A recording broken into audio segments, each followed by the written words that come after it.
A baby used as a prop for explicit content. Underage girls are pressured to drink on yachts. And a McLaren crash that left his best friend bleeding, while Jack kept filming. Today we expose the disturbing pattern that could end Jack Doherty's career forever. The video that surfaced recently left viewers stunned. Jack Doherty holding an infant's head while lip-syncing explicit lyrics about adult activities. The backlash was immediate and severe. Parents, creators, and even Jack's own fans couldn't defend this one. But this disturbing incident wasn't just a one-time lapse in judgment. It was part of a pattern, one that's been building for months. From exploiting minors to endangering lives, Jack's pursuit of content has crossed line after line. When streamer Neon came forward with shocking allegations about Jack's yacht parties, people started connecting the dots. Underage girls on yachts, making them drink. You will be going down, Neon warned, and he wasn't the only one with evidence. The yacht allegations weren't just rumors. Multiple sources came forward, each with similar stories about Jack's private parties. But it was Neon who finally exposed everything publicly. Jack tried to deny everything, claiming he wasn't even present for these parties, but his own content betrayed him. In multiple vlogs, he's seen hosting these yacht networking events, always surrounded by young influencers trying to break into the industry.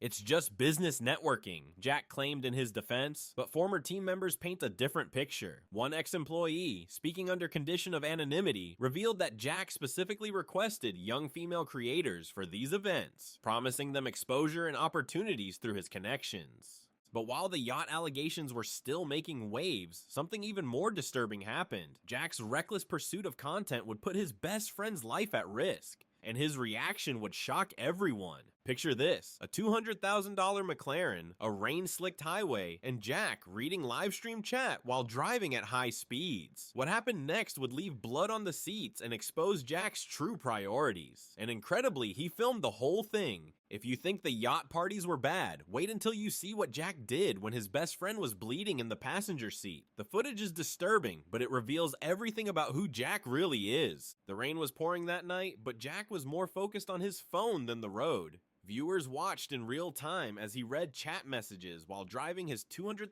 McLaren at high speeds. Literally, guys, you can't see. I'm most likely going to crash this car, Jack said, laughing it off. Seconds later, those words would become horrifyingly prophetic.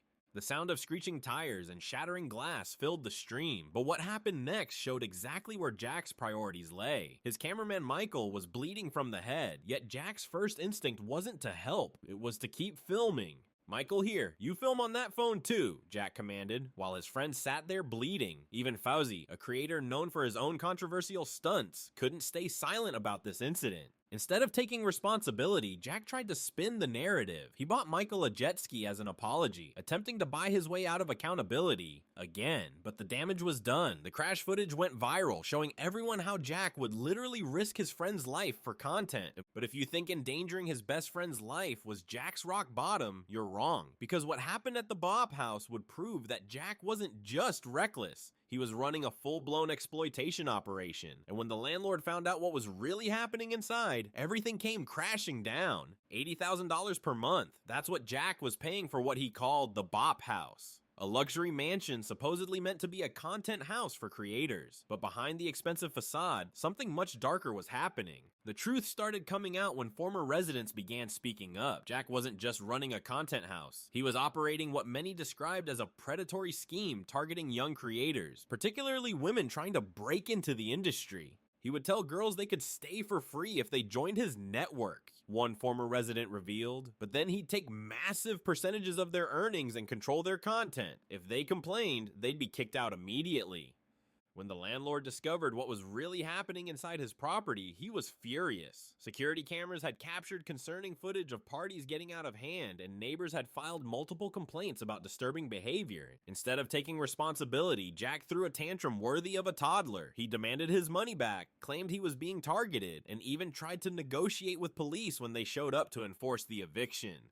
20 minutes, pal. All right, then give me 30, bro, Jack pleaded with officers, treating law enforcement like they were haggling at a flea market. But the police weren't having it. They wanted him gone immediately. The BOP House scandal exposed Jack's entire operation. It wasn't just about making content anymore. It was about exploitation, control, and using his platform to take advantage of vulnerable creators chasing their dreams. But even after being evicted from the BOP House, Jack wasn't done causing chaos. His next stunt would get him kicked off an entire cruise ship, with hundreds of passengers literally singing goodbye as he was escorted off. And the footage? It's even more embarrassing than you can imagine. Most people go on cruise ships to relax. Jack Doherty went on one to terrorize everyone on board. Within hours of boarding, he'd already managed to break multiple ship policies and anger both crew and passengers alike. His security team, who usually enable his behavior, started shouting at Disney employees over food service. "He wants food now, he wants food," they yelled, treating minimum wage workers like personal servants. But that was just the beginning. Despite multiple warnings from ship staff, Jack continued filming in restricted areas, disrupting other passengers' vacations. He turned the pool deck into his personal studio, ignoring families who just wanted to enjoy their trip without being part of his content.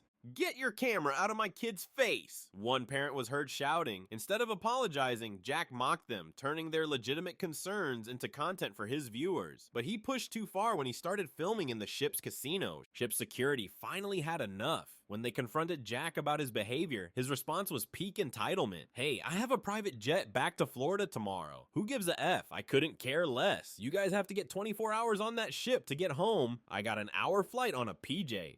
What happened next was something straight out of a movie. As security escorted Jack off the ship, hundreds of passengers gathered on the deck, literally singing goodbye in unison. The entire cruise ship celebrated his removal. But getting kicked off a cruise ship was nothing compared to what happened next, because Jack's behavior would finally catch up with him at college, where his pranks would lead to not one but 2 arrests. And this time, even his money couldn't save him. Jack's college campus stunts started like most of his content, with complete disregard for everyone around him, but this time he picked the wrong place to act out. It began with Jack and his crew throwing footballs inside a crowded mall near campus. When security asked them to stop, Jack's response was typical: "We're renting out this area for like an hour." Except this time, someone wasn't buying his lies. A man approached Jack, revealing he was carrying a weapon. Suddenly, the tough guy act disappeared. Jack, who usually hides behind his security, went completely silent. For once, his money and status meant nothing. But Jack didn't learn his lesson. At a college frat party, he tried to make himself the center of attention again. This time, partygoers had enough. They started spraying him with drinks, and what happened next led to his first arrest. Campus police didn't care about his subscriber count or his "it's just content" excuse. They put him in handcuffs right there. But incredibly, Jack wasn't done. In his most bizarre stunt yet, Jack decided to walk around campus pretending to be drunk, carrying non-alcoholic beer. He thought it would make great content. Instead, it led to his second arrest. This time, the officers weren't gentle. They threw him in the back of their car while he tried to explain it was just a prank. His security team could only watch as their boss was hauled away. 2 arrests should have been enough to make Jack change his ways, but instead he did something so reckless, so dangerous, that it could end his career forever. And this time, there's video evidence that could put him behind bars. Just when everyone thought Jack couldn't sink any lower, leaked messages from his inner circle exposed something far more sinister. Neon wasn't just making accusations about yacht parties anymore. He had proof. "Girls on yachts and taking percentages of them, you will be going down," Neon warned. "Underage girls on a yacht making them drink. I know everything about you and I got this." The evidence was damning, but Jack's response made everything worse. Instead of addressing the allegations, Jack tried to silence everyone involved. He threatened legal action against anyone who spoke up, but his own former employees weren't staying quiet anymore. He would make us sign NDAs, one former team member revealed, but we can't stay silent about what we witnessed. The way he treated these young creators, it was predatory. He knew exactly what he was doing. But the final straw came during a recent live stream. Jack, clearly not learning from his McLaren crash, was once again filming while driving. This time, he nearly hit a pedestrian while reading donations. Local authorities have confirmed they're investigating multiple complaints against Jack. From reckless endangerment to more serious allegations about his yacht parties, the walls are closing in. Even the platforms that once tolerated his behavior are taking action. Twitch and Kick have both banned him permanently. YouTube and Instagram are under pressure to follow suit. As the evidence continues to mount, one question remains. How did Jack Doherty get away with this for so long? The answer reveals everything wrong with influencer culture, and why this might be just the beginning of a much bigger scandal. Looking back at Jack Doherty's rise and fall, a disturbing pattern emerges. It was never just about making content. It was about pushing boundaries, exploiting others, and seeing how much he could get away with. The signs were there from the beginning. Other creators tried to warn us. Fauci called him out for using girls as content. Neon spotted the predatory behavior months ago. Even Kai Cenat, one of the biggest streamers in the world, refused to associate with him. Remember when Jack gifted hundreds of subs to Kai, desperately trying to get his attention? Kai saw right through it. That's not good vibes, Kai said, rejecting Jack's attempts at collaboration. He knew what we're all seeing now. But the real victims in all of this are the young creators who trusted Jack. The ones who believed his promises of fame and success, only to find themselves exploited for content and profit. This isn't just about Jack Doherty, one industry expert explained. It's about a system that allows people like him to prey on dreams. The desire for fame makes people vulnerable, and predators know exactly how to exploit that. As this video goes live, more victims are coming forward. Authorities are investigating, and Jack, he's still trying to spin everything as just content. But this time, it's different. The evidence is too strong, the pattern too clear. Jack Doherty isn't just a controversial creator anymore. He's someone who needs to be held accountable. The baby video wasn't a mistake. The yacht parties weren't networking events. The crashes, the arrests, the exploitation, it was all part of a calculated pattern of behavior that's finally catching up to him. The question isn't whether Jack Doherty will face consequences anymore. The question is how many more victims will come forward before it's over. If you thought these revelations about Jack were shocking, wait until you see what we uncovered about another major creator. The evidence in our next video will leave you speechless.